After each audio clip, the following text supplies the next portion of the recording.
Welcome back. This is going to be a big jet turn maneuvers part 2. It's called Go Around on Approach to Palomar Airport Runway 24. This was a JSX airliner, an E-145, and it had to make a go-around maneuver on the approach to the while it was landing. So it was Duval waypoint, and that's right where they start their descent. That's the final approach fix.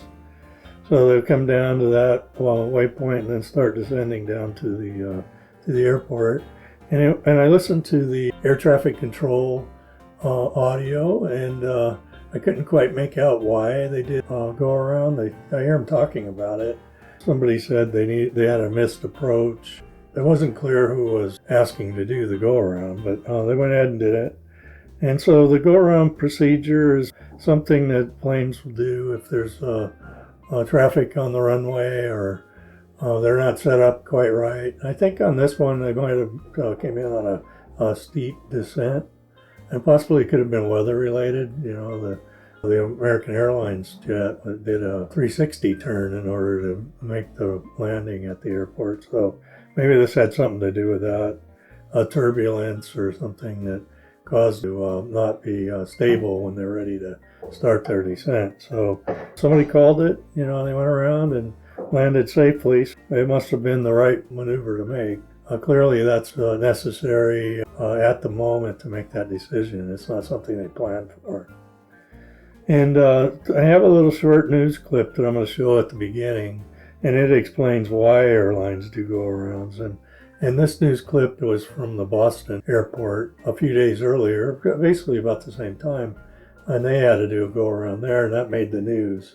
So I thought, I'll make this into like a little video about that. I'm not really sure what the cause was.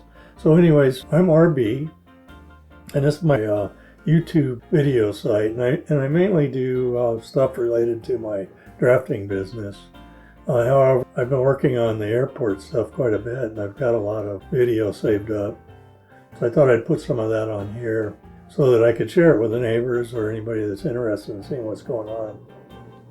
The reason why I'm doing it is mainly just because all these planes have been flying over our heads, and it's a little bit distracting, and we're trying to figure out what's going on.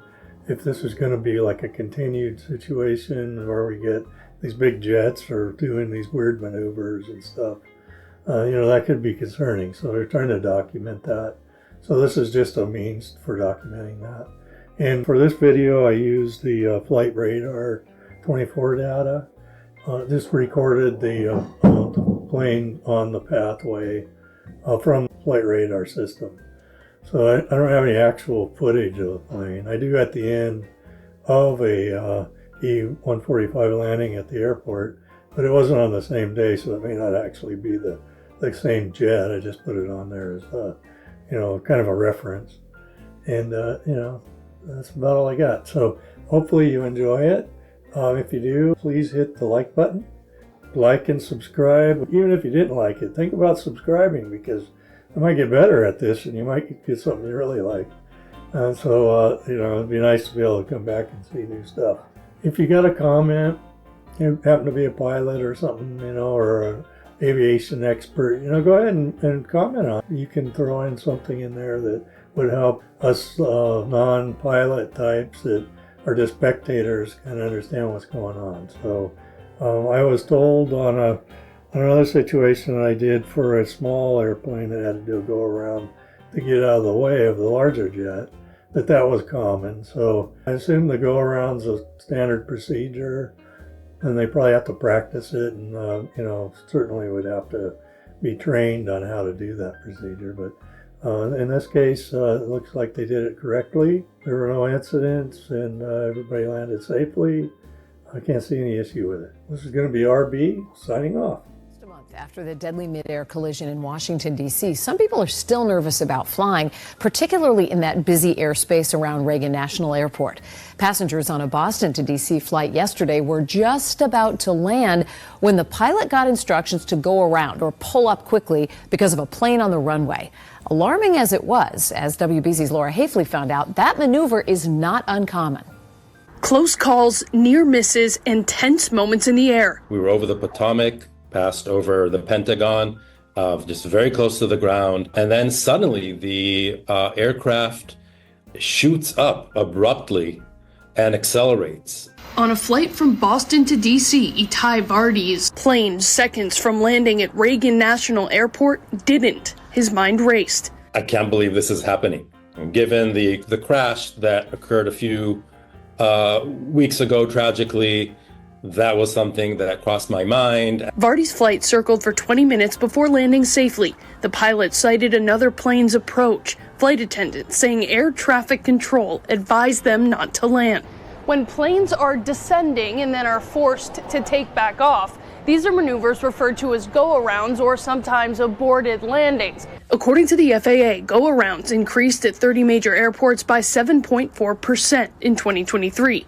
Experts attribute growing air traffic and an overburdened system. It's known that our air traffic control system is understaffed, and it's something we need to look at and then put money into. That doesn't mean that our system is dangerous. American Airlines released a statement saying the go-around was to give another flight more time to take off, adding, a go-around is not abnormal and can occur nearly every day in the national airspace system. Commercial pilot Patrick Smith agrees, saying pilots train for these maneuvers regularly. Transition from descent to climb, it's a perfectly natural transition for an airplane, and it's something that pilots practice all the time. Still, for travelers, fear lingers, some even wishing for alternatives. I wish there was bullet trains that would connect East Coast cities, but currently there are not.